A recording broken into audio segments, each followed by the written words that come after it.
বিশ্ব নবী রাহমাতাল লিল আলামিনের জানাজা হয় নাই, তবে একটা জিনিস হয়েছে আপনাদেরকে বলে যাই, কয়দিন পর্যন্ত দাফন হয় নাই?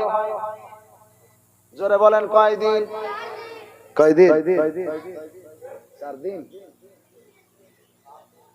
হ্যাঁ 7 দিন?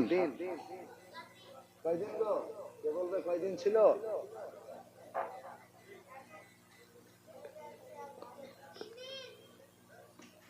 আমার মুসলমান দরদিরা, আমার বিশ্ব নবী রাহমাতাল লিল আলামিন ইন্তেকালের পরে 3 দিন দাফন হয় নাই। এই 3 দিন যখন দাফন হয় নাই, এই 3 দিনে আমার বিশ্ব নবীর লাশ মুবারক, শরীর মুবারক খানা একটা রুমের মধ্যে ছিল গো। ওই জায়গায় সাহাবায়ে কেরামরা